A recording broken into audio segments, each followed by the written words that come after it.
Okay, we're starting recording here on digital devices, moving from toy to tool to support language, social, and executive functioning. My name is Sean Sweeney. I'm a speech and language pathologist from the Boston area, and I'm also a technology specialist, an instructional technology specialist.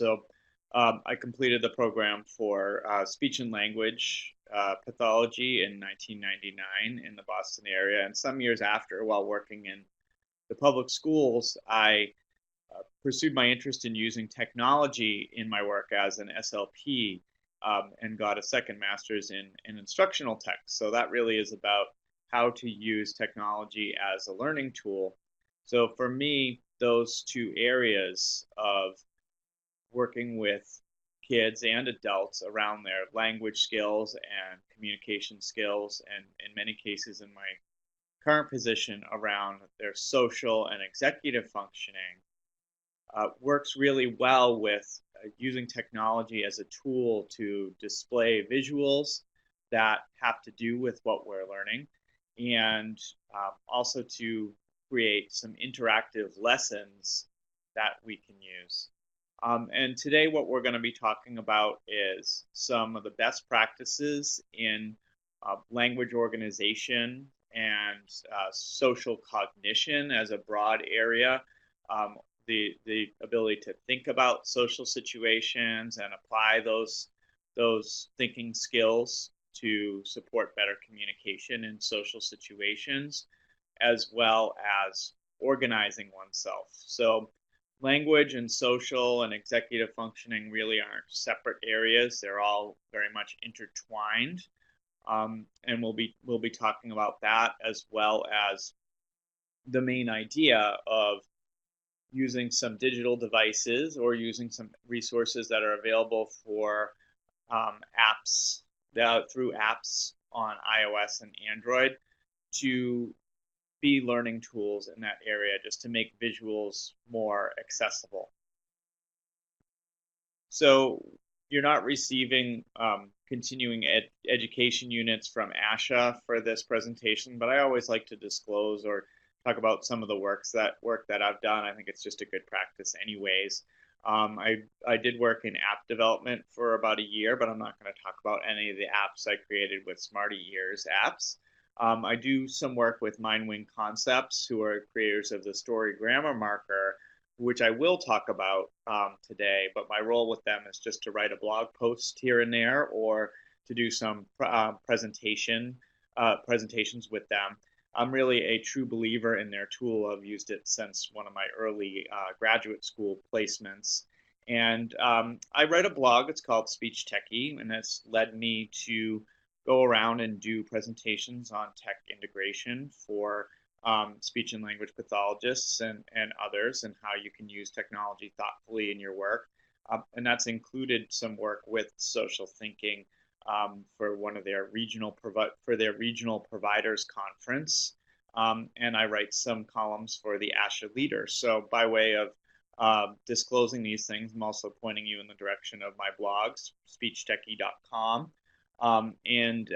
If you look me up on the ASHA Leader website, you can see some fairly regular columns I've written and sometimes co-written with some great folks in the fields, and those are free resources if you're interested in Googling and finding those. So the main idea for today is we're going to be talking about best practices and methodologies that can be used for students or clients or children or family members with autism or related issues in social learning.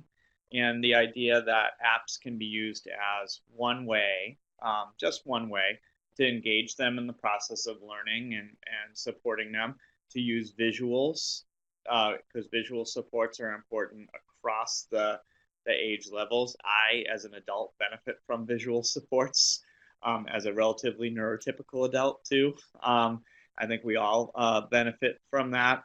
And to be in a process of making things together or co-creating. So co-creating being that we might make a book together, or we might make a picture collage together. This could be these could be tools for you to create something to display, but also could be tools to work together with a child to help them apply a particular idea relating to social or executive functioning. And one great thing about apps too is that when you create with apps, you can then share what you've created.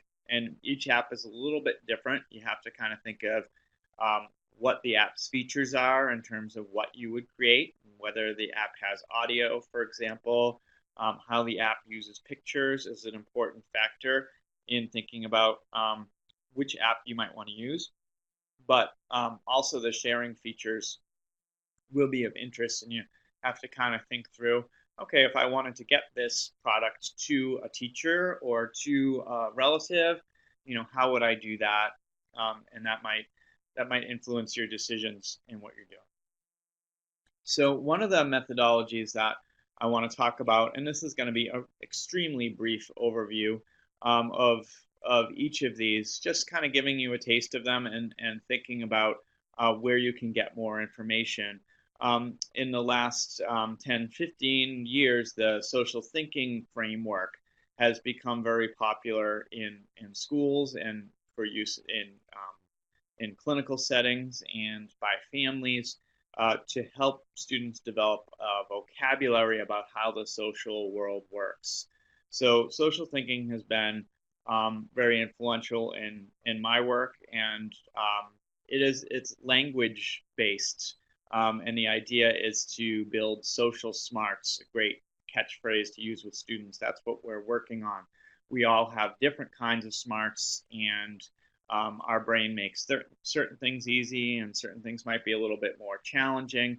And we want to build our social smarts by thinking about different ways that we can use language to talk about social interaction. So when kids are young and even older, one of the early concepts includes the group plan. So understanding that when you're in a group, everyone shares a thought bubble or an idea about what's going to happen in that situation, and we try to follow the group plan versus our own plan. Early concepts also talk about what thoughts are and what feelings are, and that thoughts influence feelings of others. We use thought bubbles as visuals a lot to talk about that process, and that our actions can change others' thoughts and feelings. The sharing and imagination concept is an idea that starts in play. We try to follow a group plan that's an imaginary plan, whether it be with Legos or with a box or other objects that you might use in play, and share a thought balloon so that we have the same kind of play plan. We use a lot of visuals around that, but it really leads all the way up to conversational skills, in which when someone shares a story with someone else, the idea is that if we're listening with our brain, we're going to be imagining what happened to that person, which leads us to connect with them more deeply. One of the key areas is really around situational awareness and being aware of situations, and that's an executive function concept as well, related to social attention and understanding the parameters of different situations, and that we have expected behaviors in situations and we might have unexpected behaviors. We try to use that vocabulary instead of good or bad or appropriate or inappropriate, because it reflects that others notice what you do and have thoughts about what you do. So that's what expected and unexpected behaviors or hidden rules are. This is also sometimes referred to as the hidden curriculum in the work of Brenda Smith-Miles. Just knowing that, when we are in line for the cafeteria, there are expected behaviors, there are unexpected behaviors. That's a specific situation. When we're at class meeting, there are expected behaviors versus unexpected behaviors, and we have to kind of figure out what the hidden rules of this are. With students, I always use the example of voting. Voting is something we do, every once in a while, and I find that I always break the hidden rules of voting if I'm not paying attention to where I'm supposed to check in and exactly how. You're constantly having to be sort of coached by the people there because we experience that situation so infrequently. But kids in general are experiencing the same situations every day, and they learn the expected and unexpected behaviors. That leads to another more advanced concept called social behavior mapping. All of these areas, you can find great information on the Social Thinking website at socialthinking.com, and they have a lot of free articles in addition to books that can be purchased. But social behavior mapping is about teaching students the cause and effect of expected behaviors and unexpected behaviors leading to others' thoughts about you, either positive or negative, and consequences you experience, positive or negative, and how you feel about yourself, positive or negative. So it really involves using like a 4-column display to talk about each of those areas: the behaviors, others' thoughts and feelings, how they treat you, and how you feel about yourself. Great article on social behavior mapping that is on their website. We talk about whole body listening. So rather than just saying to students, please look at me, please listen with your eyes is a great cue instead. We listen with our eyes when we look at someone. The other person will think we're listening if we are looking at him or her. We listen with our body by keeping it calm. We listen with our brain by thinking about what the person is saying and by adding a thought that works with what they are saying or that connects to what they are saying. The concept of people files is another really helpful one. If we're listening to others, we remember things about them, and that shows that we are interested. A real key concept around building interest in others and establishing relationships with others. This is a little different from thinking with your eyes, which is another good social thinking phrase about making a guess about a situation, noticing the place that you're in and how the place is organized, noticing the objects that are involved or what might be coming next, noticing people's body language and plans, and making a smart guess about what's going to happen or what you should do next. They also have a really good program, which is really what they call a motivational tool. Superflex is a series of comics that teach us about being flexible, with Superflex being a hero versus the Unthinkables being characters who represent unexpected behaviors that we all exhibit. So, for example, we learn about rock brain moments. Rock brain is one of the unthinkables. So getting stuck on what you want in the moment versus what others may want or the group plan is an example of a rock brain moment. And all of this language and these characters are very catchy for students. But I refer you to their website to think about, what to look at next. Another of my favorite tools that I think really cuts across the areas of language organization and language functioning, social functioning, and executive functioning is Story Grammar Marker. And Story Grammar Marker is really just a program or methodology that encapsulates what we know about narrative language, or how people tell stories, how people understand stories. So the research around stories is vast, and how to help kids tell stories.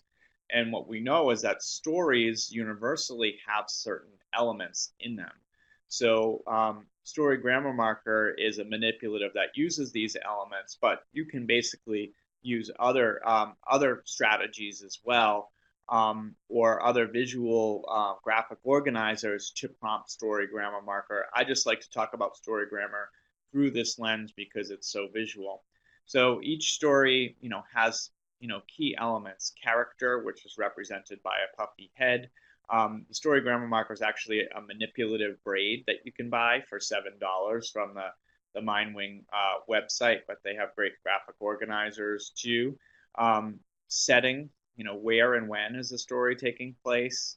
The kickoff, the cleats shows that we might be in a certain place when, something interesting happens or a problem happens. It could be a good or a bad thing, and we'll have a response to that.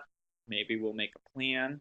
The beads that can be pulled down on the Story Grammar Marker are actions, or what we do next, then, and after that, and then the story wraps up. but I think that it's key to understand and help students around stories, um, having a broad view of what stories are and what they mean in our lives. Students have to listen to stories, so understanding these elements is very useful. Students read stories, so again, the elements are critical for them to be able to perhaps talk about the story and retell it, in addition to being able to, meet Common Core standards, and, long existing standards even before Common Core, around being able to write a story or a personal event narrative or a memoir, as it's often called in the classroom. But for the social and executive function piece, it's important to understand that we also live stories, and being aware of situations, that we characters might be in a classroom when a guest visitor is going to come.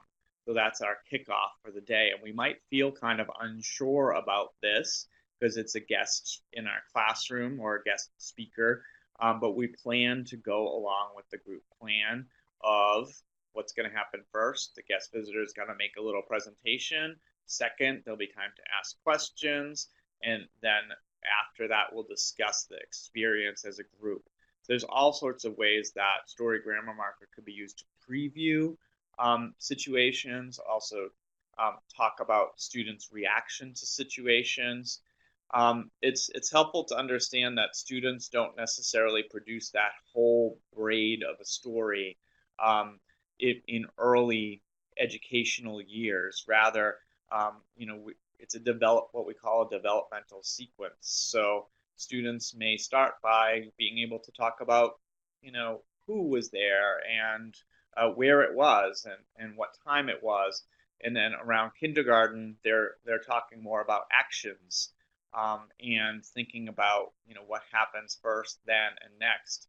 The reaction sequence is particularly helpful, and just being able to talk about students what a reaction is. You were in a certain place when dad got a flat tire, and your reaction was to stay calm. That was awesome. And it's also notable that as we talk about these elements, we can use more advanced language.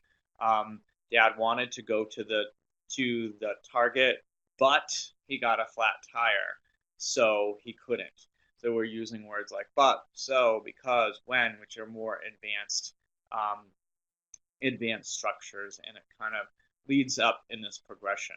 So just being aware of the way that your child tells stories, or the students you work with tell stories, and listening for these structures and trying to model these structures is sort of a key point about this particular session. And I encourage you to look for opportunities to scaffold these, and using picture books and modeling how to retell, telling your own stories of your day, and just producing a lot of talk is helpful. There's research and evidence around the way that we can use conjunctions in our own language. Conjunctions, we remember conjunction, junction, what's your function, really focused on and, but, and or in that famous Schoolhouse Rock video. But if we can use the more advanced conjunctions in our language with some emphasis, I wanted to go outside, but it started to rain. Okay, I had to go inside because it was raining. That makes these more salient for students, and they might be more apt to use them. So another great tool that I really love is called the 5-point scale. The 5-point scale can be used in many ways, and actually when we talk about problems, they're in story, these things are linked. They're a kickoff. Kickoffs that we experience, we spend a lot of time helping students be able to rate problems that occur in their day, because our students can tend to overreact to small problems. So we spend time discussing examples of problems at each level, and helping students make decisions about how big a problem is. We call this the size of the problem strategy. And problems increase in size as they take more time to solve, if someone is hurt, if you need help, or if there are more people involved in the problem. So we like to talk with students about this, help them understand what are some examples of a number 4 problem, like breaking an arm, because that takes a long time to get over. It involves hurts. You're definitely going to need help if you break your arm, and it involves more than just you because you'll need, family help. Versus not being able to go outside for recess, which would be a number 2. It doesn't really take a lot of time in your day. No one gets hurt. You don't really need help. You might talk about it or complain about it, but it's sort of just your disappointment. So we try to use this empathetically with students and go, I know this feels like a big problem, a number 4, but remember that we compared or we talked about number 4 problems being X, Y, and Z as examples. So let's try to just think about the size of the problem. And this is a helpful tool for students. And this is the work of Carrie Dunn-Baran, the 5-point scale. It's on your resource list at the end. And we can create 5-point scales for all sorts of things, including talk time and how much talk time we're using, or friendship scales. There's just so many ways to use this tool and take advantage of these, our students' ability to work within sort of systematic thinking, as opposed to using a lot of language with them and requiring them to take perspective. So this really helps them to take perspective through something that makes sense. So we're going to be talking about a number of apps here that next really kind of help us to think about the ways we could use these ideas. It's been great because with the advent of mobile devices, there are very easy to use creation tools that weren't designed necessarily for these kind of tasks, but yet we can use them in those ways to help kids think about different situations and create stories. So that's the point here, is taking some of what we talked about here before with social thinking and the incredible 5-point scale, or telling stories, or any of these methodologies that are great to use, and how we can use them with apps to think about making it visual for students. So Pic Collage is one I often recommend. It's great for home use because it's a free app. It's also available on any mobile device that you might have, pretty much. It's available for iPad and Android, and it's usable on phones as well. The idea of Pic Collage is that you can very easily combine pictures together to make a collage, but it also allows you to add pictures and then trim around them so that it sort of looks like one element as part of a scene. So great for putting kids, or take a picture of a kid and put him or her in a situation and talk about what would be going on in this situation. What would it look like if you're in this situation? It's kind of like making a paper doll almost. And that results in our having kind of a main idea, the word gestalt meaning main idea, of what's going on in a situation. I love also that this app lets you search pictures from the web within the app. So you don't have to go out and save pictures before you make a collage. You can use your camera to take any picture you want to put into the collage. But if, for example, you want to use a very removed situation that you don't have a picture of, such as previewing what a restaurant is going to look like when we get there, you're able to do that with this app. And like many other apps, you can save your creation to the camera roll, and you can share them with others. So I do like the app that's called Pic Collage Kids. There's 2 versions of this. The kids one is nice because in the kids one, it doesn't have the social features of the other app. And this app is completely free, by the way. So I'm going to talk you through a bit of a video demonstration here. And this is one that I recorded a few weeks ago. without audio.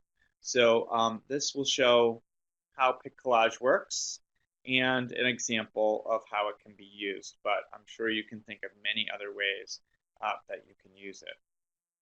So Pick Collage has got its own library, and you tap to create a new collage,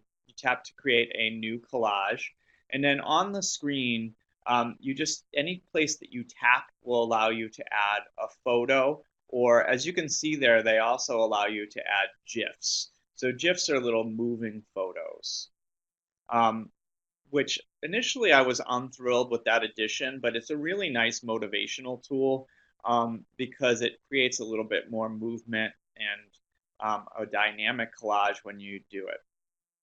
So here I'm creating a little collage of what it would look like to be in an airport when your flight is canceled. So we like to talk with students about kickoffs and what you could do in that kickoff, or what you could really think in that kickoff. So when you add a photo, as you can see with the small version of this photo here, as I said before, you tap to add the photo, and then if you double tap on any photo, you can edit that photo in various ways. So tap to add, double tap to edit. And here I double tapped and I did set as, which made it the background. So if you didn't have an example of an airport waiting room or photo, this is how you could get it very quickly from this app by searching photos from web. And then you can just get rid of the other photo by sweeping it up to the corner to the trash. All right, and then here I'm going into my camera roll where I have a picture of me. And you tap that little checkbox to add it, double tap on the picture, and then there's this other feature called scissors. You'll see that appears, and the scissors lets you do that little magic there of trimming around a photo and putting yourself right in the situation, or putting the child right in the situation. You also can then add things like a thought bubble. Thought bubble is very useful in supporting, or thought balloons, you can call them either thing, supporting perspective taking, supporting self-talk, and calming self-talk. So I just added that thought bubble there. And Pick Collage also lets you add text. So it really just has so many useful features. So here I'm trying to use some positive self-talk, that if a plane is canceled or you missed the plane, you can use positive self-talk to coach yourself through that. And the little share square in the bottom, let me just rewind that so you can see where that is. There's a share square, I like to call it the share square, in the bottom right. You tap it and it will save your photo from the app to your camera library. So there are really just so many uses for this app for helping students understand what a story is and creating stories, previewing situations that are coming up, and talking about the expected and unexpected behaviors of that situation. Added someone to the group.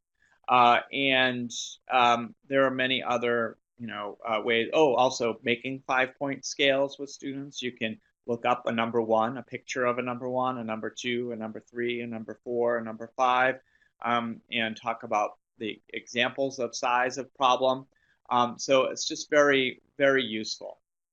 So a couple of other methodologies here that we can talk about that are going to go with another app we're going to talk about in a few minutes. One very evidence-based practice that you can use is the creation of social stories.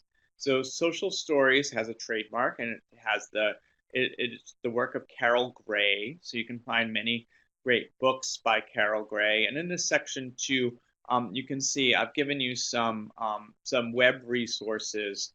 If you go to bit.ly/social-story-tips, that will bring you to a website that has some really simple guidelines and examples on how to write a social story.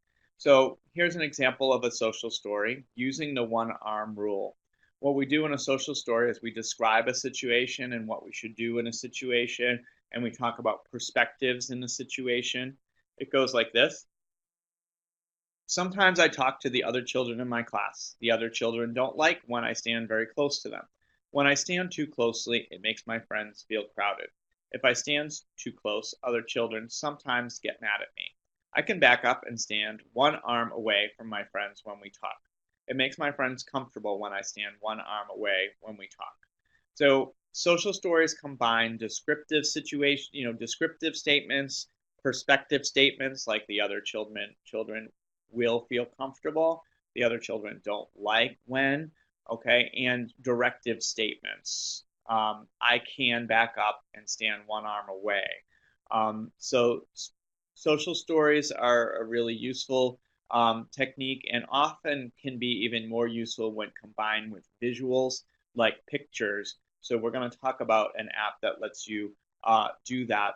But I wanted to talk about a related strategy here too that also was pioneered by Carol Gray, and it's called the comic strip conversation. Comic strip conversations and social stories don't have to be separate. You can use a comic strip conversation to help develop a social story for a child. And I liked this particular example because it's one that many teachers experience with kids with social learning challenges. You can see that the comic strip conversation shows the place. It's at the school and how the place is laid out with students and a teacher. And at school, the teacher is writing, the people wanted there, and the student interrupts and said, you spelled there wrong. Now, teachers shouldn't spell there wrong, but I often, find students interrupt situations to shout out something that, my E looks like a 3 or something like that when it's really not, expected for that situation. So you can see again that there's a link here for you about comic strip conversations, and at bit.ly/comic strip convos, you can see some more examples on how to create a comic strip conversation to preview a situation with your child or with a student you're working with, to also review situations. The key elements of comic strip conversations are the stick figures, in using some facial expressions, but in a limited, simple way, as you can see with the teacher there, and word balloons and thought balloons. Some more advanced use of comic strip conversations can also include color coding different actions. So, making questions be orange, for example, is something that can be done, but you don't have to go that far with the detail of it. Another related strategy for particularly helpful for older students is to take these social narratives and make what's called a power card. So again, you have a link here, bit.ly, how to write power card. There's no and that's there for you if you would like to check out more information about power cards. They're very similar to social stories, except you take the student's interest and you incorporate it into the social narrative. So here's an example. I had a student who was very interested in Curious George. And any of your students that you can think of, you can probably think of what their strong interest is. And you can use this strategy to write a social narrative.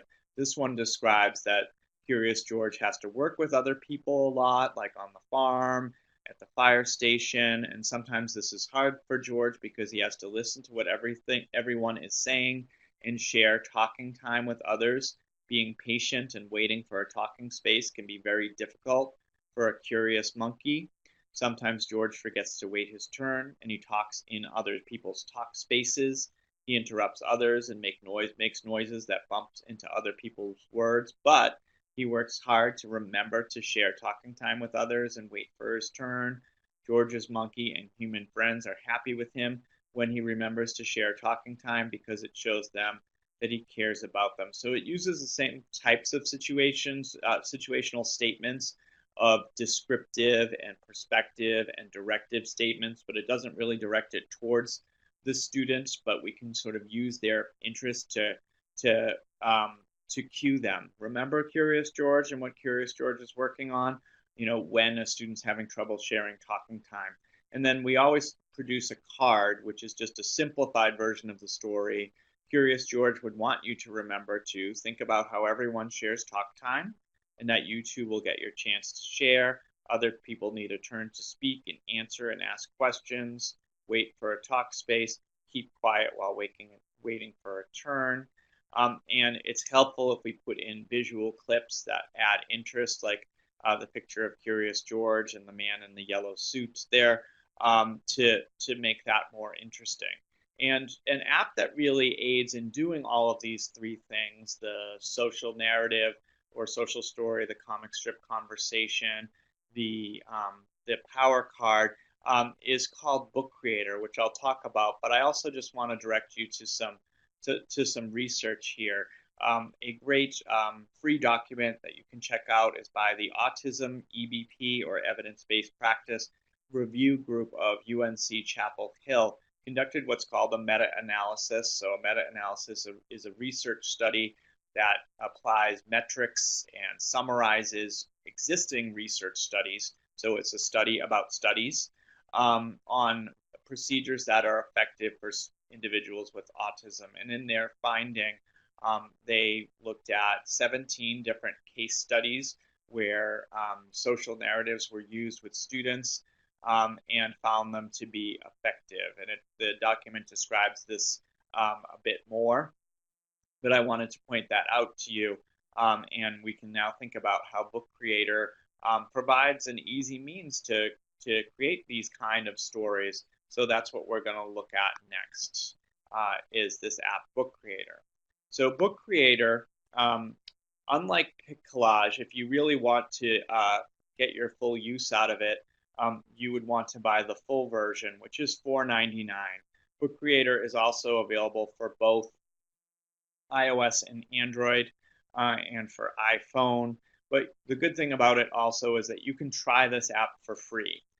So there's a free app that you can download called Book Creator Free, and in Book Creator Free, you can make one book, and then it kind of locks the app up on you. But the full version is extremely useful. And in this demo, we're going to look at creating just the beginnings of a social narrative with Book Creator.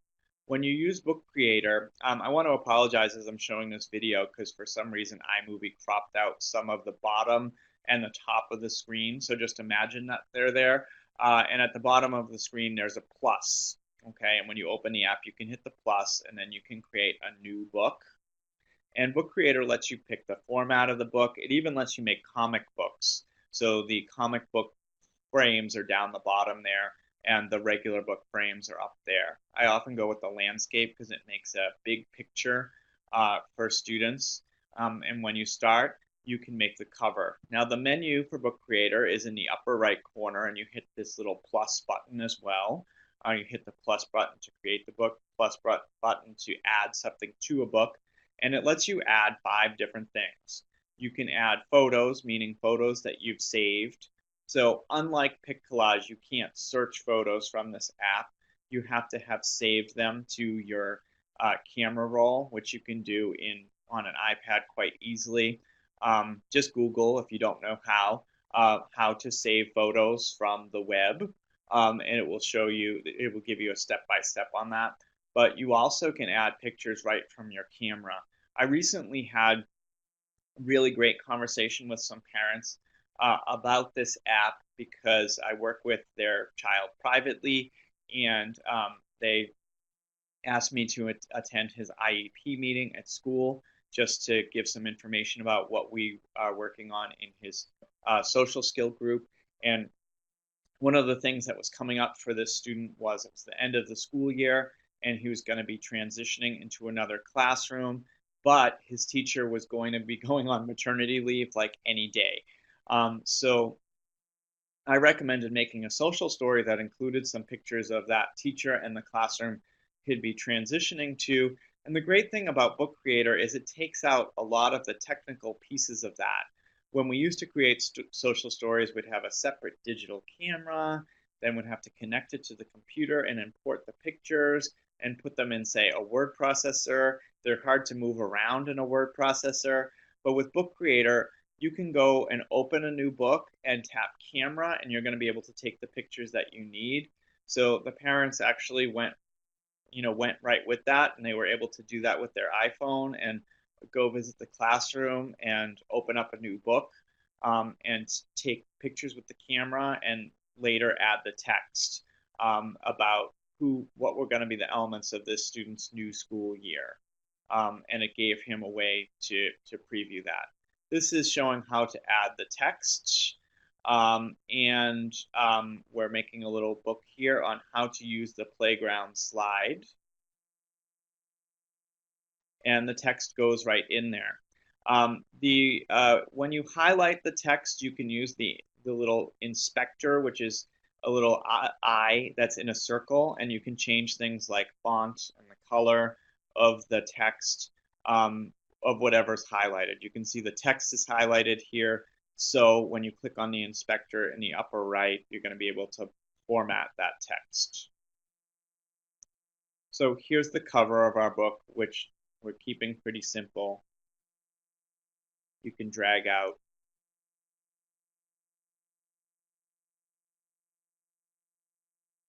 And if nothing is highlighted, you can tap on the inspector and do things like change the background of your page just to add a little bit of visual interest and engagement.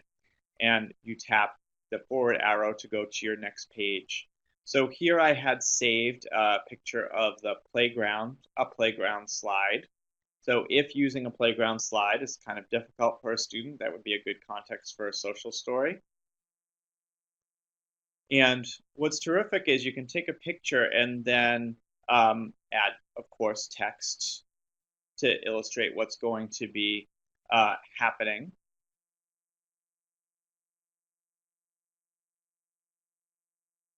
Sorry about that, but that's cut off, so you can't see what I'm typing there, just a little technical difficulties. But it says, kids get in line to use the playground slide, and I can click the inspector and make that text smaller, and then simply put it there. And one of the features of Book Creator that I love is that you can draw over a picture.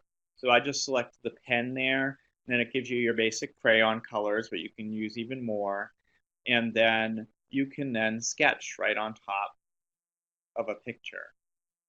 So this social story is kind of combining the features of a social story and a comic strip conversation in showing stick figures in a situation, and in this case, that's the line.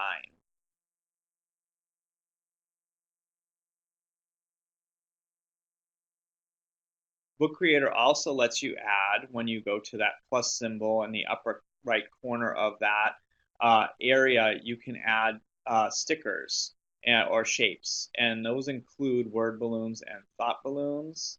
So you're seeing here a thought balloon, which you can then very easily just add text to go into the thought balloon to reflect what someone might be thinking. I'm so excited to go down the slide. All right, that might be what someone is thinking in that situation.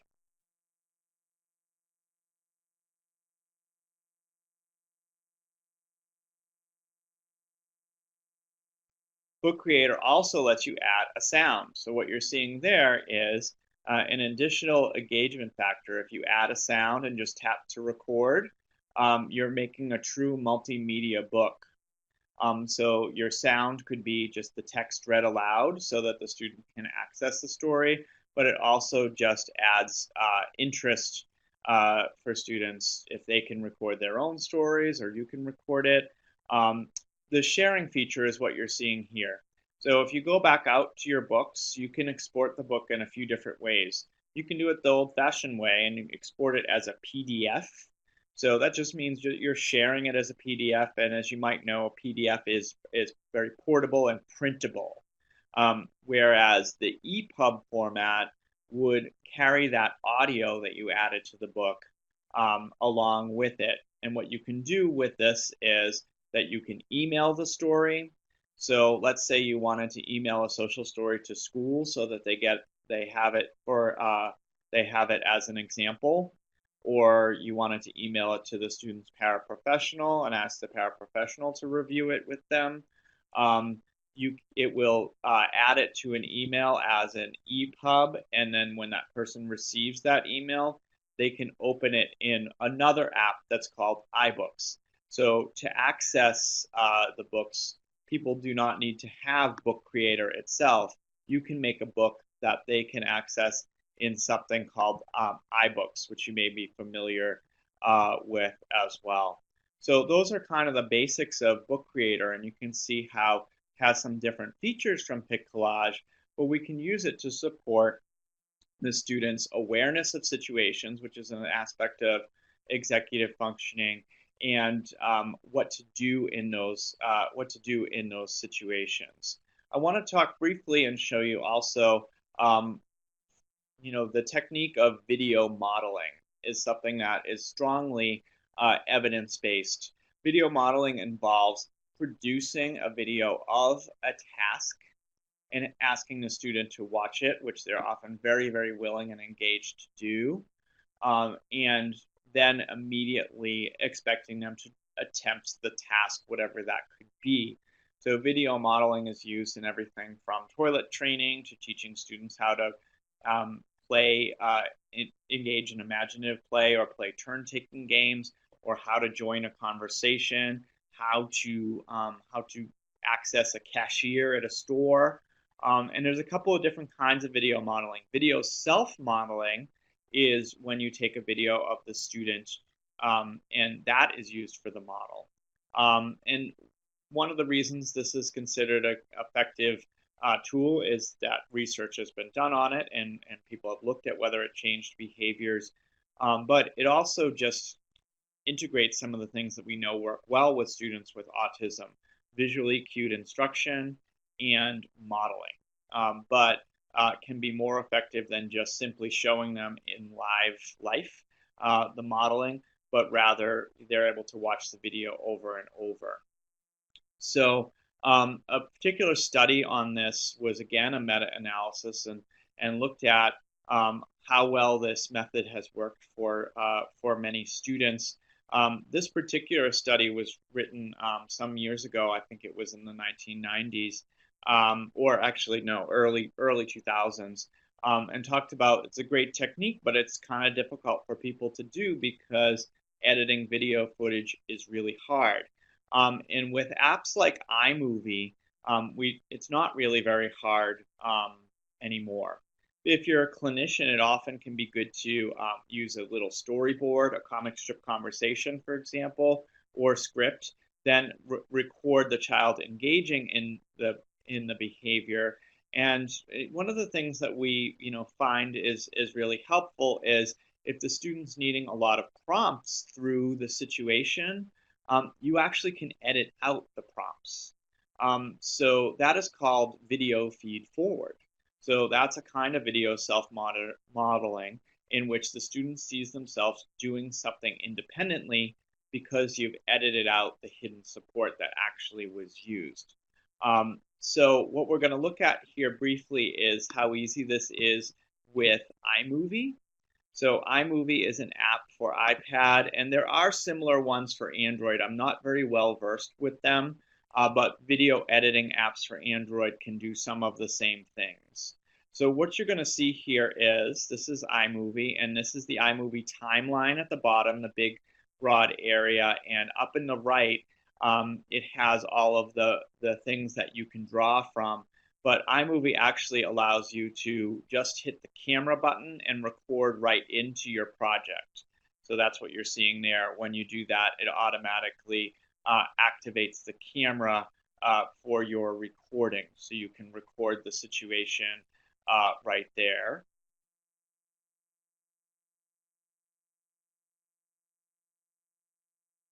Okay.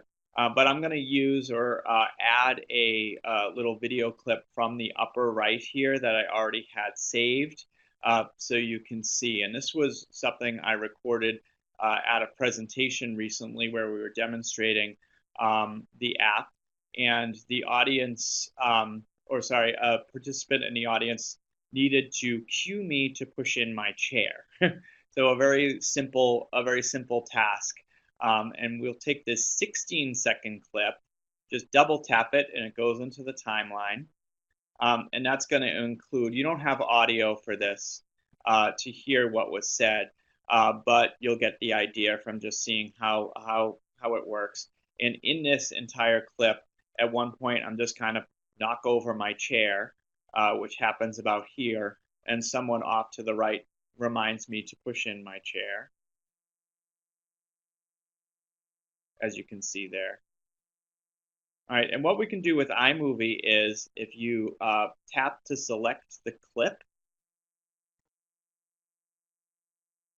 you figure out what part of the clip you are desiring to edit out, the part that has the prompt. You want to get a sense of your entire clip first.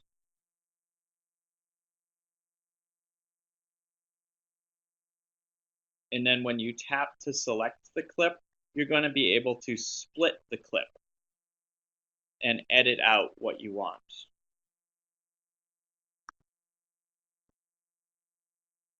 So I tapped to select that. Then there's a little button at the bottom that says split. That's going to be available to you like that. And then you just use that yellow handle and drag it over like that. And you can edit out that entire part where you provided that support to the student. So it's now a hidden support. So that's a very extremely brief demonstration of iMovie. It definitely deserves more time than we have here. But with all of these apps, Book Creator and COLLAGE and this one, I want to point out that YouTube is a great resource. YouTube is your friend on all of these, and there's great tutorials on how to use iMovie for iPad.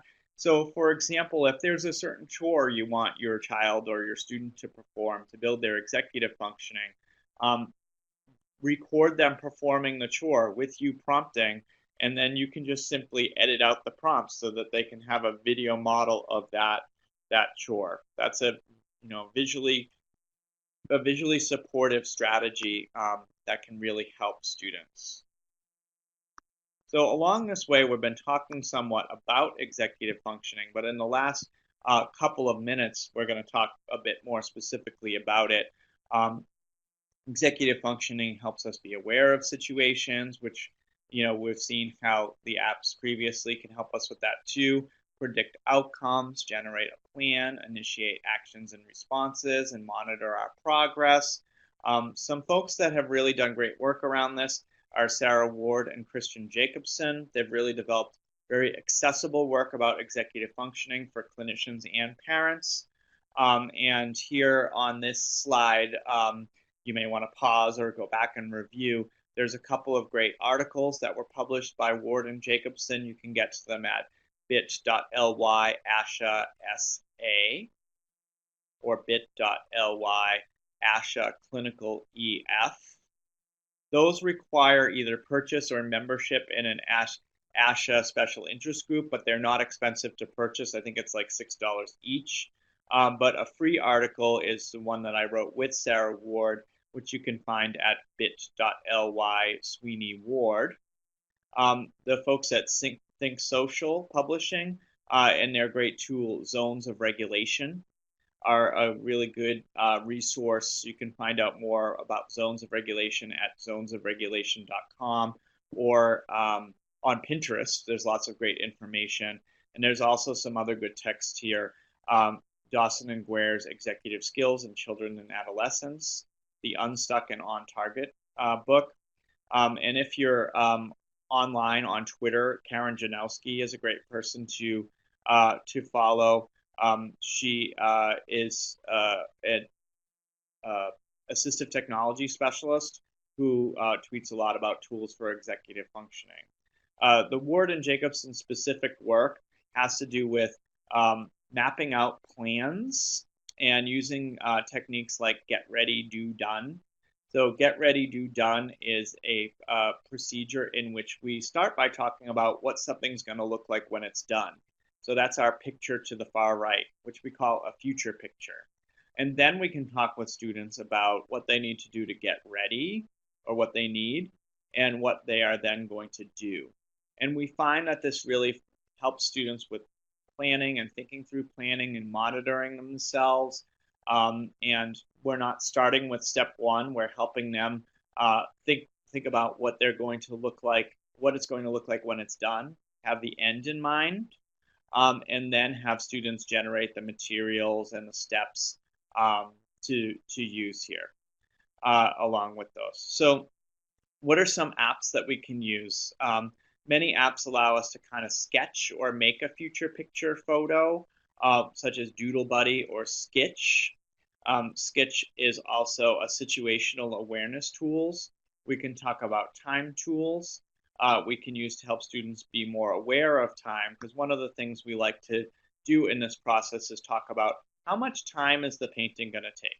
How much time is the coloring fish going to take? And then try to comply with that or compare what we planned to what actually happened. So Doodle Buddy is a free app for iOS, but there's also an app called Drawing Desk that's very similar. It allows you to either sketch over a picture like we did with Book Creator, but if you wanted to do just something quick, such as sketching a future self. So what's it going to look like when you're in the kitchen? What are we going to do? So often just presenting the setting to the students and a sketch of them, or letting them make a stick figure sketch of themselves can be really useful. Or over here you see a project sketch. So if you're going to make a craft project, you can sketch out what it's going to look like when it's done, help the student be part of that co-creation process, which can help them then go back and think about, so what materials do we need to get ready, and what are we going to do? Skitch is very useful for writing over pictures. So if you've ever had trouble getting your students out in the morning, once you're done with that process, that can be difficult. Take a picture of the student when he or she is all ready for school, and then use Skitch to make a future picture. What's it going to look like when you're ready for school? You can have your lunchbox. You'll have brushed your hair. You'll have your backpack on with your homework in the bag. Now match the picture. That's based on the work of Jacobson and Ward and the use of the future picture. Very helpful language, and Skitch as a tool lets you make a picture and write over it much more easily than you would with just a regular picture. Don't need to laminate it. You can just use that free app, Skitch. Some timers we like also, 30/30 lets you break down the parts of a task, which is free. Runtastic lets you talk about how long you're going to work and then how much time you're going to have for a break. And Fun Timer lets you visually display the reward that a student might be working for. Some good regulation apps, particularly for older students, apps like Calm show a calming scene. Stop, Breathe, and Think let kids check in and then have a quick meditation that they can use. And also be aware the Zones of Regulation program that I mentioned earlier has its own app that you can access. I do recommend the program itself for teaching or just to have as a book. Another great resource, by the way, that incorporates a lot of these folks' work is a new book that is called Make Social Learning Stick. So Make Social Learning Stick is a great book for parents. It's about around like a $15 purchase from Amazon, and it incorporates the work of social thinking. The Zones of Regulation author, Leah Kuypers, the author of the incredible 5-point scale, Carrie Dunbaron, is all incorporated in this book. It's a very accessible parent book that talks about situations across the day and different ways that you can use social and executive function scaffolding. That's called Make Social Learning Stick. And it's actually by the author Elizabeth Sautter, Sautter. Highly recommend that. So though that's not on this summary of resources mentioned, the places I'd recommend you to are socialthinking.com for methodologies around social cognition. Mindwind Concepts sells their story grammar marker, if that was of interest to you. on their website. The student story grammar marker is a great place to start. For that, it's only $7. You can get a lot of great information on the 5-point scale at theincredible5pointscale.com, and also the zones of regulation at their website, and you can see the executive functioning resources or rewind for them on that previous slide. As well as I encourage you to visit my blog, where I talk a lot about these tools for scaffolding social and executive functioning and language functioning, and that's at speechtechie.com, www.speechtechie.com, and those resources on my blog are all free, of course. Here's some places that you can find me if you have follow-up questions. My email address is on the blog. You can follow me on Twitter or on Facebook or on Pinterest, but I don't do that much on Pinterest. Just share a few resources here and there. And I thank anyone who's joining or watching, and this has been fun, and I hope it has been helpful for you. So I'm going to end the recording at this time.